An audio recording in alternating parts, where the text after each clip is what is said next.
Hey everybody, I'm Flash, and welcome back to a brand new video. From what we've seen in the past, games on Kickstarter usually don't end too well. Friggin' cool. Or even tangible at all.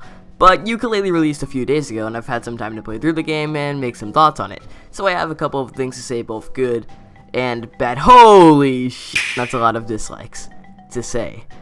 So the question stands. How well does it stand up, not only compared to the original, but as a standalone game itself? Today we go through that, speedrunning tips, and more in this review of Yooka-Laylee.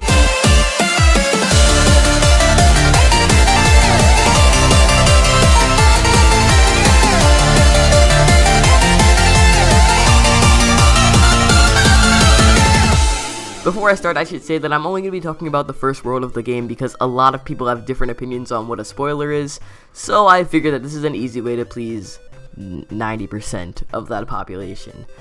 Anyways, why don't we get right into it? Yooka-Laylee starts off with Capital B and Dr. Quack walking into Ivory Towers with a giant statue of Capital and an immensely smaller one of Quack, before it's revealed that Capital B wants to steal every book in the world so he can find one oddly specific book out of the potential billions that he's sorting through, because that particular book can rewrite the universe, but in order to keep him from rewriting the universe, the somehow sentient pages of said book fly out, and now we have pages in every world for you to collect. It's pretty funny how the entire conflict of the game could have been avoided if the pages just went to the ship where Yooka and Laylee were at. But before we get into the logic of sentient paper, let's get down to some actual gameplay. Movement for the most part feels fluid, if not a little bit slow. But there's an easy workaround to that I'll get around to later. In the game, there's a crap ton of stuff to do, because I mean, it is an open world, what do you expect? You can climb mountains, roll up hills, swim, drown, burn, and fall to your death, and more! In all seriousness, you can get pages by finding them, completing random tasks, or piecing together shards of them together. And once you have enough, you can rebuild pieces of the world and expand it to find even more pages. You get pages by getting pages, because all logic at this point, am I right? I mean, everything already has googly eyes anyway. When you're exploring the world, it's pretty easy to miss puzzles because of how well they're built into it. In one of them, you have to clear this minion's windows to get screwed over and not get a pagey. Except these are the windows that need to get clearing. What? I thought these were part of the scenery at first. It's brilliant because you feel satisfied after finding something like this, but it's frustrating because you could spend hours walking around aimlessly before you even find one of them. Mechanically, all of the abilities you use to maneuver or solve puzzles are balanced with the power meter, but it recharges a little slow for my taste. But the abilities do flow nicely with one another, being able to dash and spring before dropping on a button in less than a couple of seconds. But how you do these I have an issue with. The controls feel fine on the controller, but when we use the keyboard, there's a little bit of issues. I often find myself sliding around because of how rigid the WASD keys are, and the way the abilities are mapped in combination with Shift and R sometimes makes other functions like sticky keys come on after repeated use. Everything else is okay, I mean jumps work, the camera controls fluidly.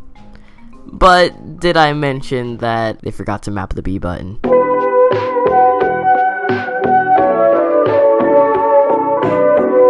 How do you overlook this? I thought it was my keyboard at first. I mean, I ran my hand over every single key, and not one of them toggled out. But then I checked Reddit, and there are more people having this issue than just me. And not only that, but you can't even sneak with the keyboard, which is crucial for the later game. I understand that Playtonic expects a controller to be used, but seriously, what? You couldn't even just check to make sure the controls work? Looking past all that, Yooka-Laylee has some pretty fun ways to skip and speedrun. For one, without wasting any energy, by pressing A, you can gain speed from an air dash and keep it by doing a basic attack and then get into a roll at max speed, saving about a second by getting some extra distance.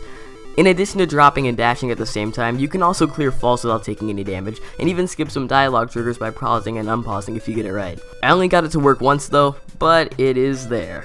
All in all, while poorly optimized for PC, Yooka-Laylee brings back the spirit of Banjo-Kazooie and in general is a blast to play. The gameplay flows nicely and getting collectibles is as satisfying as ever. There's not much more I can say other than... Where's the B button? Hey everybody, that's all for today. I hope you enjoyed this video, and if you did, be sure to drop a like down below or comment any suggestions. And as always, if you're new, don't forget to smash that squishy red subscribe button for more. Thank you all so much for watching, and I hope to see you next time.